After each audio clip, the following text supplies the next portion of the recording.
Hello everyone, AKS IAS main శిక్షణ free initiative కి స్వాగతం. దిస్ ఈ సంతోష్ కోక. ఈ రోజుకి సంబంధించి చూస్తే ఆర్థిక వ్యవస్థకి సంబంధించి ప్రశ్న ఒకటి తీసుకున్నాం. Question for 4th July 2024. భారతదేశ ఆర్థికాభివృద్ధిపై వస్తు సేవల పన్ను ప్రభావం గురించి చర్చించండి అని ఇచ్చాం.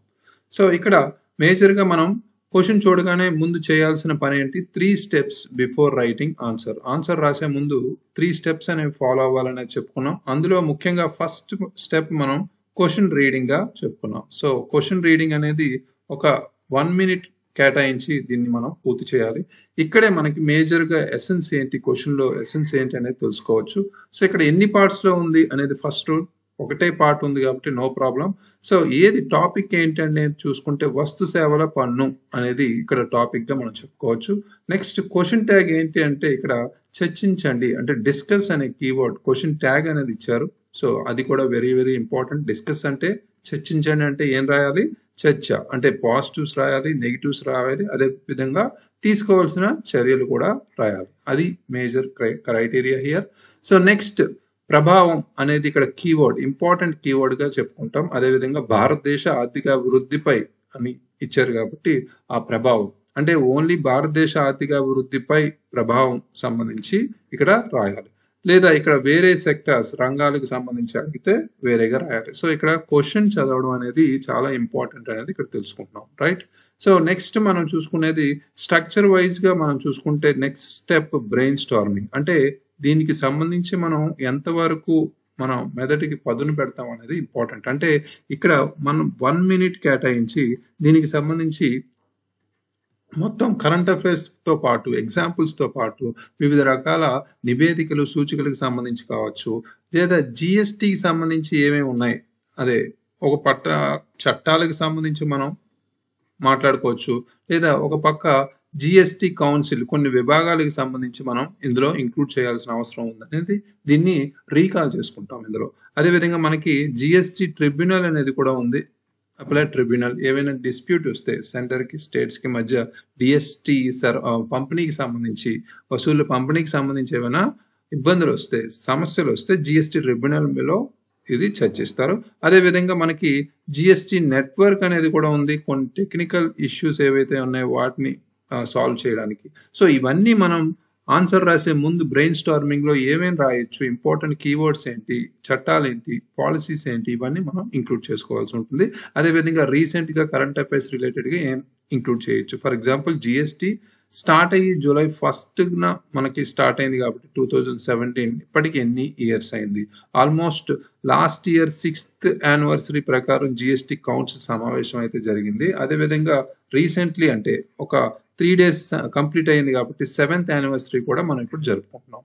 సో ఇలా మనం సెకండ్ బ్రెయిన్ స్టార్మింగ్ రాస్తాం. థర్డ్ ఇంపార్టెంట్ స్టెప్ ఏంటి? Presenting answer. మనం ఇక్కడ ఆన్సర్ ని ప్రెజెంట్ చేస్తున్నాం. దీనికి సంబంధించి జిఎస్టికి సంబంధించి కొన్ని గణాంకాలు అనేది ఇంపార్టెంటే కదా. ఆర్థిక వ్యవస్థకి సంబంధించి మనం ఒక పక్క భౌగోళిక శాస్త్రానికి సంబంధించి మనం ఎలా మ్యాప్స్ డయాగ్రామ్స్ తీసుకుంటాం, అలాగే పాలిటీకి సంబంధించి మనం ఆర్టికల్స్, కొన్ని చట్టాలు, స్కెడ్యూల్స్ ఎలా తీసుకుంటాము, హిస్టరీకి సంబంధించి కొంత ఇంపార్టెంట్ నేమ్స్ లాంటివి, టైటిల్స్ లాంటివి ఎలా తీసుకుంటాం, ఆర్థిక వ్యవస్థకి సంబంధించి మనం ఇక్కడ ముఖ్యంగా కొన్ని గణాంకాలు, అదేవిధంగా ఏవైనా గ్రాఫ్స్ ఉంటే గ్రాఫ్స్ కూడా తీసుకోవాలి. సో అయితే ఇక్కడ స్ట్రక్చర్ చూద్దాం. అప్రోచ్ విధానం ఎలా ఈ ఆన్సర్ని అప్రోచ్ అవ్వాలనేది చూస్తే ఫస్ట్ పరిచయానికి సంబంధించి ఇక్కడ జిఎస్టికి సంబంధించి ఇటీవలి ప్రస్తుత వ్యవహారాలు ఏవైతే ఉన్నాయో, అంటే ఇటీవలి పరిణామాలు ఏవైతే ఉన్నాయో వాటితో స్టార్ట్ చేయాలి. అంటే మనం ముందుగా చెప్పుకున్నాం ఇంట్రడక్షన్ అనేది ఎప్పుడు సిఏ ఇంట్రడక్షన్ తో స్టార్ట్ చేస్తే బెటర్ అని, రైట్? నెక్స్ట్ మనం స్టాటిక్ పార్ట్ ఒక లైన్ అయినా రాయాలి. అంటే కొంతమంది చాలా మంది ఏం చేస్తున్నారు, స్టాటిక్ రాస్తే సిఏ రాయట్లేదు, సిఏ రాస్తే స్టాటిక్ రాయట్లేదు.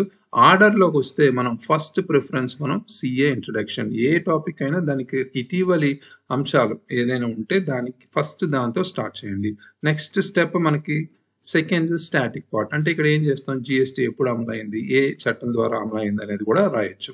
అయితే ఇక్కడ సిఏ ఇంట్రడక్షన్ విషయంలో ఇటీవలి పరిణామాలు ఏమున్నాయి? మనం ముందుగా చెప్పుకున్నట్టు ఈ ఇటీవలి మనకి July 1st అనేది 2024లో 7వ వార్షికోత్సవం అయితే జరుగుతుంది.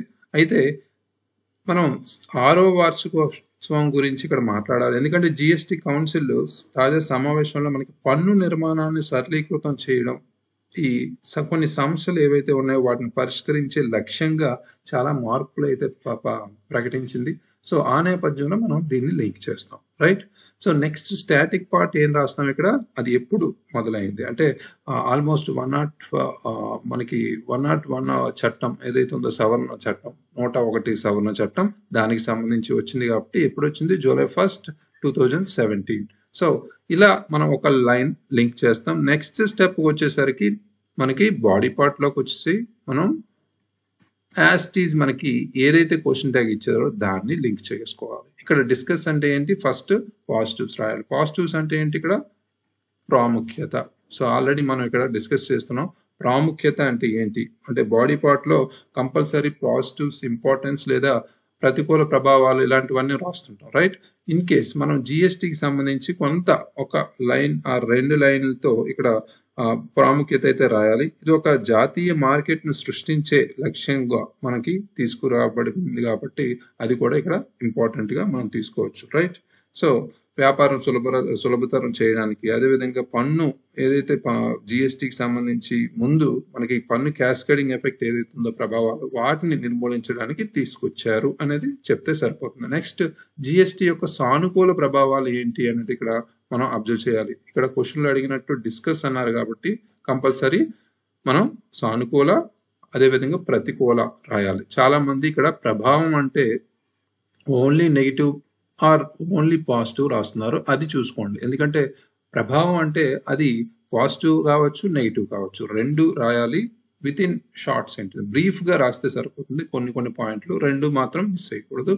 ఇక్కడ కీవర్డ్ సంబంధించి క్వశ్చన్ ట్యాగ్ సంబంధించి కూడా మనం లింక్ చేసుకోవాలి. అందుకని మనం already question tags important question tags ఒక 15 క్వశ్చన్ ట్యాగ్స్ మనం వీడియో చేసుకున్నాం, అది చూడండి ఎవరైనా చూడకపోతే. Each and every question tag కి ఒక తేడా ఉంటుంది, దానికి సంబంధించి మనం ఆన్సర్ రాయగలం.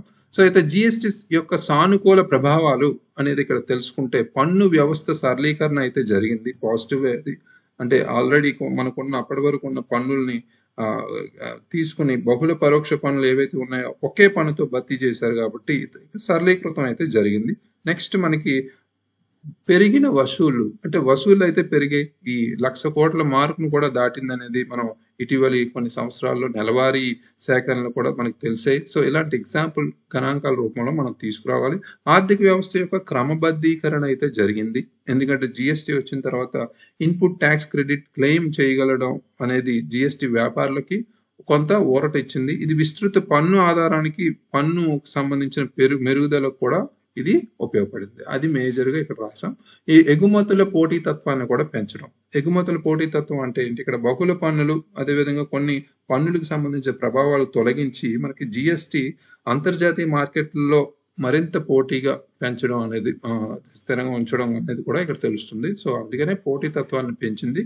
మెరుగైన లాజిస్టిక్స్ మరియు సరఫరా గొలుసు సామర్థ్యం కూడా. అంటే ఇక్కడ ఏంటి, కొన్ని రవాణాకు సంబంధించి కొన్ని సరుకుల రవాణాకు సంబంధించి అంతర్రాష్ట్ర చెక్ పాయింట్లు ఏదైతే ఉన్నాయో దాన్ని తీసి అక్కడి నుంచి మనకి సరుకుల సున్నిత కదలిక అనేది సులభతరం చేసింది. అది కూడా ఇక్కడ ఇంపార్టెంటే. దానికి లాజిస్టిక్ ఖర్చులు కావచ్చు, సమయం కావచ్చు, దానికి కూడా అవి తగ్గించింది. సో ఇక్కడ మేజర్ గా పాజిటివ్స్ అయ్యి మనం రాసాం. నెగిటివ్స్ సంబంధించి మనం మాట్లాడితే ఇక్కడ జిఎస్టి యొక్క ప్రతికూల ప్రభావాలు, negative aspects or impact, right? ప్రారంభ అమలు సవాళ్ళు, అంటే ప్రారంభంలో జిఎస్టి అనేది చాలా మందికి కన్ఫ్యూజన్ అనేది ఉంది కాబట్టి కొంత అమలు సవాళ్ళు అయితే ఉన్నాయి, అంటే గందరగోళ పరిస్థితులు అయితే ఉన్నాయి. సో అదొక పాయింట్ గా మనం రాయొచ్చు. సంక్లిష్ట సమ్మతి అవసరాలు కూడా, అంటే ముఖ్యంగా చిన్న వ్యాపారాలకు అర్థం అవ్వలేదు దీనికి సంబంధించి. సో అందుకని అమలు సవాలు, సంక్లిష్ట సమ్మతి అవసరాలు అనేది ఇక్కడ మాట్లాడుకుంటే మనం ముఖ్యంగా ఇక్కడ చెప్పేది సరళీకృతం చేయడానికి ఏదైతే ప్రయత్నాలు కొన్ని చేసినప్పటికీ జిఎస్టికి సంబంధించి చిన్న మరియు మధ్య తరహా పరిశ్రమలకి అనేది మనం ఇక్కడ మాట్లాడుకోవాలి. SME, small and medium enterprises ఎవరైతే ఉన్నారో చిన్న మరియు మధ్య తరహా పరిశ్రమలకి నెలవారీ బహుళ రిటర్న్లు ఏవైతే ఉన్నాయో వాటికి సంబంధించి వాళ్ళకి కొంత ట్రబుల్ అయితే జరిగింది. చిన్న వ్యాపారులపై ప్రభావం ముందుగా చెప్తున్నట్టు ప్రారంభ వసూలు సవాళ్ళతో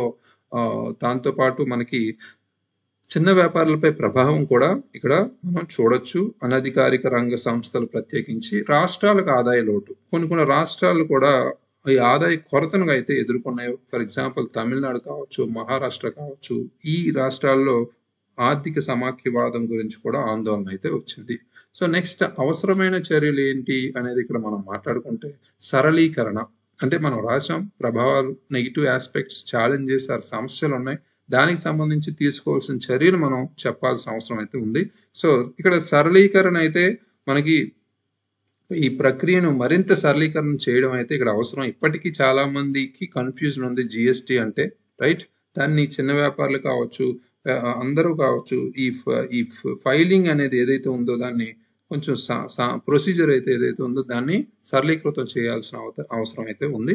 సామర్థ్యం పెంపొందించడం కూడా ఇంపార్టెంటే. ఈ చిన్న మరియు మధ్య తరహా సంస్థలు ఏదైతే ఉందో జిఎస్టి అవసరాలను అర్థం చేసుకుని పాటించడం అనేది, ఈ శిక్షణ కొంతవరకు వాళ్ళని అవగాహన కల్పించడం కూడా మనకి దానికి సంబంధించిన వనరులు కూడా మనం ఇవ్వాల్సిన అవసరం అయితే ఉంది. సాంకేతిక సమస్యలను పరిష్కరించడం అనేది కూడా ఇంపార్టెంట్ పాయింట్. ఇక్కడ సాంకేతిక సమస్యలు ఎలా పరిష్కరిస్తారంటే ఇక్కడ మనకి జిఎస్టి నెట్వర్క్ అనేది ఉంది. దాని ద్వారా మనం ఈ ప్రక్రియను ఏదైతే ఉందో నిరంతరం మనం మెరుగుపరచచ్చు సాంకేతిక సమస్యలు పరిష్కరించి. సో దాంతోపాటు మనకి ఇంకా అవసరమైన చర్యలకు సంబంధించి పన్ను రేట్లను ఒకసారి మళ్ళీ సమీక్షించడం అనేది కూడా ఇక్కడ ఇంపార్టెంటే. ఎందుకంటే కొన్ని వస్తువులపై అధిక రేట్ల సమస్యలు అయితే పరిష్కరించడానికి కొన్ని పన్ను స్లాబ్లు కూడా సంఖ్య ఏదైతే తగ్గించడానికి ఈ జిఎస్టి రేట్లు మనకి సమీక్ష అనేది లేదా హేతుబద్ధీకరణ, రేషనలైజేషన్ అంటారు, అది కూడా మనకి ఇంపార్టెంట్. ఆర్థిక సమాఖ్యవాదాన్ని బలోపేతం చేయడం, ఇదే పాయింట్. మనం ఏదైతే ప్రతికూల ప్రభావాలు ఉన్నాయో వాటిని మనం తిప్పి రాస్తాం అనేది ముందుగా చెప్పుకున్నాం అవసరమైన చర్యల్లో. సో ఇక్కడ రాష్ట్రాలకు సంబంధించిన ఆదాయ లోటు పాయింట్ ఏదైతే ఉందో దాన్ని ఇక్కడ రాస్తున్నాం. ఏం రాస్తున్నాం? ఆదాయ కొరతలకు ఏదైతే రాష్ట్రాలకు సకాలంలో పరిహారం అందించడం కావచ్చు, కొన్ని వివాదాలు పరిష్కరించడానికి మనకి ఆల్రెడీ జిఎస్టి కౌన్సిల్ లాంటివి ఉంది. సో దాంతోపాటు జిఎస్టి అపలేట్ ట్రిబ్యునల్ కూడా ఉంది.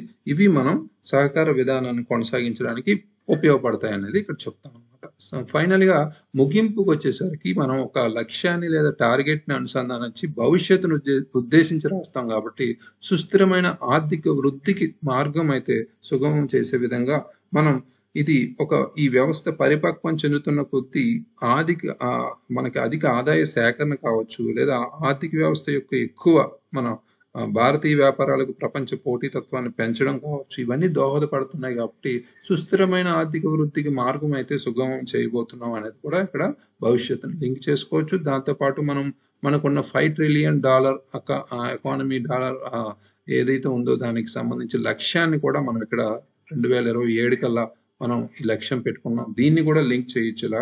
సో ముగింపుకు వచ్చేసరికి భవిష్యత్తును ఉద్దేశించి మనం చెప్పాలి. ఇది బెస్ట్ అప్రోచ్. దీన్ని ఫాలో అవ్వండి. ఎగ్జాంపుల్స్ అయితే రీసెంట్ కూడా మనం యాడ్ చేసుకోవచ్చు. ఇక్కడ మోడల్ ఆన్సర్స్ అనేవి చాలా మంది అడుగుతున్నారు. మోడల్ ఆన్సర్స్ సంబంధించి మనం ఎప్పుడైనా రాసేటప్పుడు ఒక పర్టికులర్ ఒక అప్రోచ్ని ఫాలో అవుతారు, అది కరెక్ట్ కాదు. ఇక్కడ మనం డిఫరెంట్ డైమెన్షన్స్ లో క్వశ్చన్ అర్థం చేసుకోవాలి. Own way of thinking or own way of writing your points అనేది ఇక్కడ అవసరం. సో ఇంపార్టెంట్ పాయింట్స్ ఉంటాయి, బట్ దానికి సంబంధించి రీసెంట్ డేటాను అప్డేట్ చేసుకుంటూ మనం ముందుకెళ్ళాలి. సో ఇక్కడ భారతదేశ ఆర్థిక అభివృద్ధికి సంబంధించి మనకి ఇక్కడ క్వశ్చన్ చూసుకుందాం. బి రవలి రాశారు. సో దేశంలోని పరోక్ష పన్ను విధానాన్ని మార్పు చేస్తూ మనకి 101 రాజ్యాంగ సవరణ ద్వారా ఇది తీసుకొచ్చారనేది ఇక్కడ మెన్షన్ చేశారు. Very good. 2023-24 ఆర్థిక సంవత్సరానికి గాను 20.18 లక్షల కోట్లు వసూలు అయింది అనేది కూడా ఇక్కడ రాశారు. Very good. ఇది మీరు ఫస్ట్ సిఏ ఇంట్రడక్షన్, అంటే ఇది మీరు రీసెంట్ డేటా రాశారు కాబట్టి ఇది ఫస్ట్ రాయండి. నెక్స్ట్ ఇది రాయాలి స్టాటిక్ పార్ట్, నెక్స్ట్ పారాగ్రాఫ్ రాయాలి. అంటే ఫస్ట్ ఎప్పుడు సిఏతో స్టార్ట్ చేస్తే మనకి డిఫరెంట్గా ఉంటుంది. ఓకే, మనకి ఉన్న ఏదైతే టాపిక్ ఇచ్చారో దానికి సంబంధించి మనం కనెక్ట్ చేస్తే సరిపోతుంది. సో జిఎస్టి ప్రధానంగా 3 రకాలు ఉంటాయి అనేది కూడా ఇక్కడ క్లుప్తంగా రాశారు. సిగ్నిఫికెన్స్ పార్ట్లో జిఎస్టిలో 5 రకాల స్లాబ్లు ఉంటాయి అనేది కూడా చెప్పారు. ఆర్టికల్స్ కూడా లింక్ చేశారు. Very very good. So GST మండలిని కూడా ఇక్కడ కనెక్ట్ చేశారు. భారతదేశ ఆర్థిక అభివృద్ధిపై వస్తు సేవల పన్ను ప్రభావానికి సంబంధించి మనం ఇక్కడ ఇలాంటి స్క్రిబ్లింగ్స్ అంటే కొట్టివేతలు కొంత తగ్గించుకోండి, అంటే ఎక్కువ లేవు బట్ ఇది రాకుండా చూసుకోండి ఎక్కువగా. సో ఆర్థిక వ్యవస్థపై జిఎస్టి సానుకూల ప్రభావం చూపిందని, పన్ను విధానం యొక్క స్ట్రక్చర్నే మార్చివేసింది, ఇవన్నీ ప్రతికూల ప్రభావాలు చెప్తున్నారు, మార్కెట్ వ్యవస్థలను ఏకీకృతం చేసిందని, పన్ను భారంను తగ్గించి ఆర్థిక అభివృద్ధికి దోహదపడింది అనేది కూడా ఇక్కడ చెప్తున్నారు. అదేవిధంగా పన్ను విధానంలో పారదర్శకతను కూడా పెంచింది, వ్యాపార ప్రక్రియలు పన్ను నిర్వహణ సులభతరం, క్యాస్కేడింగ్ ప్రభావం తగ్గించడం, పరిశ్రమలకు ఇన్పుట్ ట్యాక్స్ అందించడం, ఉమ్మడి దేశీయ మార్కెట్ల అభివృద్ధికి దోహదపడడం, చాలా పాయింట్లు అయితే ఇక్కడ లింక్ చేశారు. Very good. సో నెక్స్ట్ మనకు వచ్చేసరికి జిఎస్టి వల్ల సమస్యలు ఏవైతే ఉన్నాయో, జిఎస్టి కౌన్సిల్ యొక్క నిర్ణయాల్లో మితిమీరిన రాజకీయ జోక్యం అనేది ఉందని, జిఎస్టి రిటర్న్ ఫైలింగ్ విషయంలో సంక్లిష్టతకు సంబంధించి కూడా ఇక్కడ ఉందని, అది సరళీకృత చేయాలి, పూర్తిగా ఆన్లైన్ పన్నుల వ్యవస్థకు అనుగుణంగా ఉన్నందున చిన్న తరహా పరిశ్రమలకు ఇబ్బందికరంగా మారింది. సో ఇక్కడ మనం అబ్జర్వ్ చేస్తే సమస్యలు అని పెట్టారు. సో ఇక్కడ ప్రతికూల ప్రభావాలు అని రాయండి, ఎందుకంటే మనకి యాజ్ ఇట్ ఈస్ క్వశ్చన్లో ఏమడిగారో అవే కీవర్డ్స్ మనం ఫాలో అవ్వడం మంచిది, ఎందుకంటే ఎగ్జామినర్ కన్ఫ్యూజ్ అయ్యే ప్రభావం ఉంది, సో అవకాశం ఉంది. సో ఇక్కడ మనకి యాజ్ ఇట్ ఈస్ క్వశ్చన్నే ఫాలో అవుదాం, క్వశ్చన్లో ఏవైతే కీవర్డ్స్ ఇచ్చారో అవే మనం చెప్తాం. ఇక్కడ ప్రభావం ఇచ్చారు కాబట్టి ఫస్ట్ పాయింట్ అంటే మనం ఇవన్నీ ఓకే, ఇవన్నీ బాగానే రాశారు. దాని తర్వాత ప్రతికూల ప్రభావాలు, అదేవిధంగా సానుకూల ప్రభావాలు, ప్రతికూల ప్రభావాలుగా రెండు డివిజన్ చేసుకోండి. సో ఇక్కడ సానుకూల ప్రభావాలు ఎక్కువ పాయింట్స్ రాశారు, అన్ని అవసరం లేదు, ఒక 4 పాయింట్లు రాసి మంచి ఎగ్జాంపుల్స్తో రాస్తే సరిపోతుంది. ఫైనల్గా వస్తు సేవలను అంతిమంగా ఉపయోగించడం వల్లే పన్ను చెల్లించాలి, పన్నులు చెల్లించిన రాష్ట్రాలకి ఆదాయం సమకూరుతుంది అనే సూత్రాన్ని అనుసరిస్తూ ప్రవేశపెట్టిన జిఎస్టి ఒకే దేశం ఒకే పన్ను లక్ష్యాన్ని సాకారం చేసింది, కానీ పై సమస్యల నేపథ్యంలో జిఎస్టిని సులభతరం చేస్తూ దానికి దిశా నిర్దేశించే బాధ్యత జిఎస్టి మండలిదే అనేది ఇక్కడ లింక్ చేశారు. Very good. ఇక్కడ మనం ఏదైనా ఎస్డిజి లక్ష్యాలకు సంబంధించి మనం సుస్థిరమైన లక్ష్యం కాదు, సుస్థిరమైన ఆర్థిక వ్యవస్థను మనం మార్గం సుగమం చేయడం గురించి, లేదా $5 ట్రిలియన్ టార్గెట్ లింక్ చేసుకోవచ్చు, లేదా వికసిత భారత్ సంబంధించి కూడా లింక్ చేయొచ్చు. సో ఇలాంటివి మనం ఫ్యూచరిస్టిక్ భవిష్యత్తును ఉద్దేశించి రాసే ప్రక్రియ. సో ఇక్కడ మనం ముఖ్యంగా చేయాల్సింది తీసుకోవాల్సిన చర్యలు అనేది సపరేట్గా మనం హెడ్డింగ్ పెట్టాలి. ఇక్కడ ఎక్కడ మిస్ అయింది మీకు అంటే ఎక్కడ స్పేస్ సరిపోలేదు అంటే ఆల్మోస్ట్ 2 పేజెస్ కంప్లీట్ చేశారు, బట్ ఇక్కడ ఆల్మోస్ట్ 10 పాయింట్స్ రాశారు. ఇక్కడ 10 పాయింట్స్ అవసరం లేదు, ఓన్లీ సానుకూల ప్రభావాలకి, బట్ రిమైనింగ్ మనం రాయడానికి టైం సరిపోవాలి కాబట్టి ఇక్కడ కొన్ని ఇన్ఫర్మేషన్ అనేది ఇది తగ్గించవచ్చు. సో జిఎస్టి స్లాబ్స్ ఇలాంటివన్నీ రాశారు, ఓకే, ఇది ఎఫెక్టివ్గానే ఉంది, ఇది కూడా బెటర్గానే ఉంది. దీనికి లింక్ చేస్తూ మీరు ఇక్కడ వస్తు సేవల ప్రభావం ఏదైతే ఉందో సానుకూల ప్రతికూల కూడా కొన్ని పాయింట్లు ఎక్స్ట్రా రాసి తీసుకోవాల్సిన చర్యల మీద ఫోకస్ చేయాలి, అంతే. ఇంకా remaining all very very good. Recently మనకున్న జిఎస్టి ట్రిబ్యునల్ని ఒకటి, అదేవిధంగా జిఎస్టి నెట్వర్క్ కావచ్చు, దానికి ఏమేమి ఉన్నాయనేది మనం ఆల్మోస్ట్ ఈ బ్రెయిన్ స్టార్మింగ్లోనే 1 minute మన మైండ్ అంతా దాని చుట్టూ తిరిగి దాన్ని రీకాల్ చేసుకోవాలన్నమాట. అవన్నీ మనం ఇంక్లూడ్ చేసుకోవచ్చు. అంతేకాదు కొన్ని ఆర్టికల్స్ లింక్ చేశారు, చట్టాలను లింక్ చేశారు, మనకి ఏదైతే సవరణ ఉందో దాన్ని. Very good, very very good. So టోటల్గా మనకి ఈ ఆన్సర్కి మనం 5 out of 10 మార్క్స్ అయితే ఇవ్వచ్చు. సో ఇక్కడ మిస్ అయిన పాయింట్స్ అంటే కొన్ని మీరు తీసుకోవాల్సిన చర్యలు అయితే ఇక్కడ రాయాల్సి ఉంది, అవి కూడా కంపల్సరీ ఉండాలి, అవి రాస్తూ మనం ముగింపు పలకాలి. సో అయితే నెక్స్ట్ మనం చూసేటప్పుడు ఈ క్వశ్చన్కి సంబంధించి మెయిన్ శిక్షణ కార్యక్రమంలో 5th July 2024కి సంబంధించి క్వశ్చన్ చూస్తే డే 7గా మనం తీసుకుంటే భారతదేశంలో పునరుత్పాదక ఇంధన రంగంలో సవాళ్లు మరియు అవకాశాలను విశ్లేషించండి అని తీసుకున్నాం. సో ఇక్కడ సబ్జెక్ట్ సైన్స్ అండ్ టెక్నాలజీకి సంబంధించి వెరీ వెరీ ఇంపార్టెంట్ సబ్జెక్ట్. ఇక్కడ చాలా ఇంపార్టెంట్ క్వశ్చన్స్ అడుగుతారు. ఇటీవల వార్తల్లో వచ్చిన కొన్ని యాప్లు కావచ్చు, వెబ్ పోర్టల్స్ కావచ్చు, టెక్నాలజీ సాంకేతికతకు సంబంధించి కావచ్చు. ఓకే, అందరూ ఎగ్జామినేషన్ ఓరియంటెడ్గా ప్రిపేర్ అవుతున్నారు, ప్రిపరేషన్ స్టార్ట్ చేశారని అనుకుంటున్నాను. సో డైలీ రాయండి, ఆన్సర్స్ రాసి అప్లోడ్ చేయండి. అప్లోడ్ ఫుల్ పర్ఫెక్ట్ స్కాన్డ్ కాపీతో అంటే వైట్ పేపర్స్లో రాసి పర్ఫెక్ట్ స్కాన్ చేసి 4-sided బార్డర్తో నీట్గా ప్రజెంట్ చేసి అప్లోడ్ చేయండి. Thank you very much. All the very best.